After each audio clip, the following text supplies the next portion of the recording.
Hey guys, and welcome to today's episode of Behind the Closed Doors.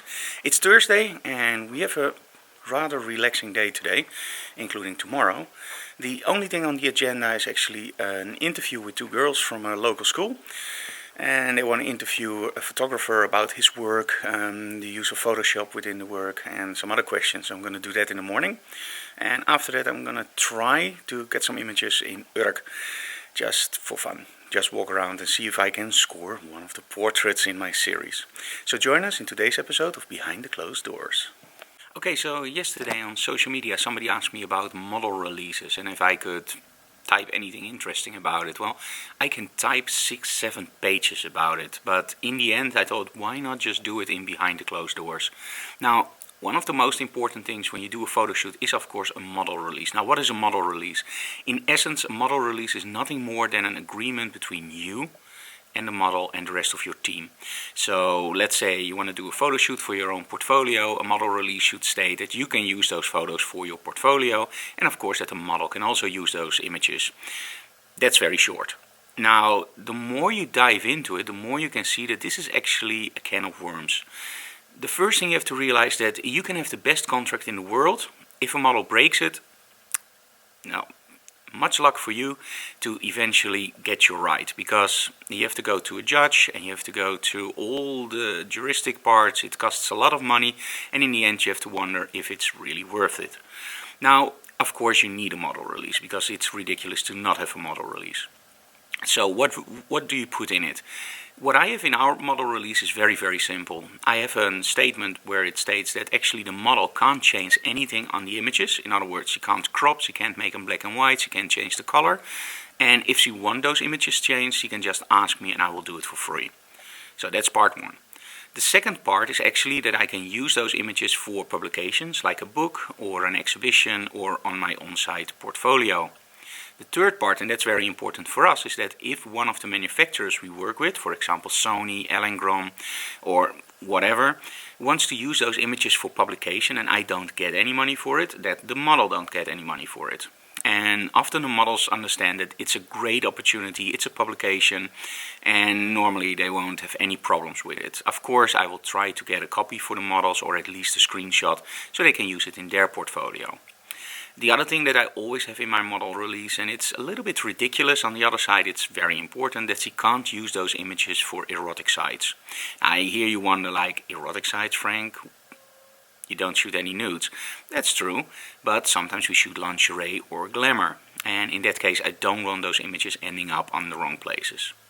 So that's our model release, and there's nothing mentioned in it for if you break the model release you have to pay this or that, because let's be honest, that will never happen, because the model will not pay it, and she often forgot that she ever signed a model release. And again, very much luck if you want to get your right through a lawyer, because that's incredibly expensive and often it's way better to just delete the shot if she asks. Now, why do you need that model release? There are many different reasons. The first one is of course your publications or your portfolio. You're always safer if you have a model release. The second one, and this is for me the most important one, did you ever get an email from a model like after 1, 2, 3, 4, 5 years, Frank, or of course enter your name, can you please remove all my images because I have a new job and I don't want those images associated with me at the moment? Yes. I hear you say yes, and if you say no, just wait for it. It will happen, because it also happens to us. Now, if those images are of no importance for my portfolio, boom, and they're gone. Now, if I go like, yeah, but I used them in a piece on, for example, backlighting, or I used them in a piece for promoting a workshop, and let's be honest, as soon as they're on the internet, it goes like this, they're everywhere. So you can maybe post them on your little side of the internet, but as soon as they're on the internet, Google just zucks them up, and boom, they're everywhere. People start liking them, people start sharing them, and you maybe use them in a blog post or you use them in whatever, and you will never ever get those images offline. Now, there are two things you can do. The first one is what I call be an ass. Just don't reply. The second one is being a little bit of an ass, replying back like, yeah, you signed a model release, go and, you know what I mean. The third one is a little bit more kind. You can just explain, hey, you signed a model release, I really like those images, they're part of my portfolio or educational part. I don't think they're really that bad, so I will just leave them online. The other thing you can do, and that's actually something that eases the model, but in essence it doesn't work, is just rename the shots. And I don't mean rename the shots, because that's absolutely impossible, and that's why it doesn't really work. But just if you have a blog post, for example, stating this is our model Esther, just change the name Esther to this is our model. And often the models are pleased with that. And in all honesty, of course, the file names are still Esther or whatever. So in essence, it doesn't really help, but at least it shows the model that you are a little bit of cooperation and you're willing to do something. So model release is very, very important. If you want a 100% legal one, just look online, but in all honesty, as I said before, you will probably get a model release like this big, and in the end it doesn't work anyway. If you just want a very, very simple model release, just put something in it like, okay, I've shot you on this and this date, get your signature under there, I can use the images for my portfolio and for any work where I don't get paid for. If I get paid for it, you will get 30% or 20%, and I will get you a copy. Please sign here. That's the most easy one. And then if a model sees something like that and she goes like, yep, okay, I will sign it. What I always tell models is very simple. We don't have a model release to nag you. We have a model release to protect you. And I think that works best. Now when you're on the street and you're doing street photography, all things change. And this changes per country. In some areas where you shoot somebody on the street and he or she is part of the whole, you don't need a model release. But if she or he is the main subject, you need a model release. Now here's where it gets tricky, and I'm not a lawyer, so I don't know exactly how this works, but remember this, and this is what somebody told me, and I think it's right. If you shoot somebody on the street and it's the main subject, often you have interaction with that person, right, because you make the portrait. If you use it for non-commercial use or as a part of a whole, like for example an exhibition or in a book, or for example on your website, you don't really need any permission. If you use it for commercial work, or if you make that person commercial, like I have this new lens from Sony and look at what I shot with it, I believe that's okay. But as soon as you tell the person, show in the advert the intention or the suggestion that that person uses that lens or that product, that's where you come into a very, very tricky situation and you probably need permission. Again, I'm not a lawyer, so please check this and don't put any comments below like, Frank, you suck, this and that. If I do it, I always have a model release with me. And if I shoot somebody on the street, I will just let them sign it on my iPhone or iPad. There are many apps for that. So make sure you cover yourself. And in the end, it's always best to have an email from somebody, so in the future you can actually get into contact with that person. So when I shoot something on the street and I think, well, this is never going to be used commercially or as an exhibition, it's just fun, just ask them for their email address, and just give them your card isn't enough, because most people will come home, lose the card. So just give them your iPhone and say, can you please type in your email address, so I have your email address and what's your name, and then be smart and make sure that you know which person is with what email address. So that's about model releases and how you need them. Again, I'm not a lawyer, it's just the stuff that I heard, and I think it's logical for us in the Netherlands. It can be that in the States or Iraq or Iran, probably it will be totally different. So be careful, and if you really want to know it, find an expert. Don't look online, because online everybody's an expert, including me. Just go to a lawyer. It will probably cost you a little fee, maybe 15 minutes of his time, and he can exactly explain to you how it works. So make sure you're covered. But remember, in the end,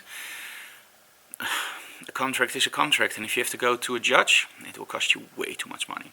So that's our tip for today, and I hope you enjoy the rest of the episode. Okay guys, you maybe remember that we had a problem with the SanDisk card where we actually were missing this little piece. And we don't know where it is. It can be in the camera, it can be in the computer, I hope not, but it was just missing. And so we contacted SanDisk, and they have a 30-year warranty, 30. So that's a long time. So anyway, we had to send in the old card, and within a week we received this brand new Extreme Plus 64 gig U3 card. So great server SanDisk, and their online chat service, by the way, works really well. So if you have a problem with SanDisk, remember they have a very long warranty, and the online chat service helps you out very fast. So again, great service from SanDisk. We just received a new card, and we're going to be using this, of course, in our cameras. And let's hope that little piece now stays on the card where it's supposed to be. Okay, so Steffi is working on a new flyer for Are You Becoming Our New Fashion Model? We're going to do a competition for local models to see if they are the new fashion model. Now in the past we did something similar called Polder Model, and now we're actually thinking of a new name and a new concept. So that's going to be very exciting for you guys to follow in the coming weeks or months. So the two girls arrived for the school, for the interview, and the funny thing is they actually are from the Bonifatius MAVO, and that's actually one of the schools that I also attended. So guys, here are Britt and Nikki. They just interviewed me and they recorded it on an iPhone, so really cool use of course for the iPhone, and that's the paper with all the questions. So tell me, what was the interview for? The interview was for school, and we did it for sector werkster and project, and so that's what we did. And did you like the interview? I really like it. Yeah, was I nice enough? Yes, it was really nice. Cool. Okay, thank you so very much, and well, good luck with your school project. Thank you. Okay guys, you know about my project, the portrait project, right? Now when I'm on the street and I need to take a portrait, you of course have to bring your lighting. Now when you use small strobes, you actually bring a bag with a small strobe, right? Now as you can see here, I actually use my Lumecube on a selfie stick, and I can just put it on my Black Rabbit. So now I have my camera with me and I have my Lumecube, and the cool thing is, if I ever end up in the water, I can actually, of course, let me see if I can work it out, I can call for help. Isn't it cool?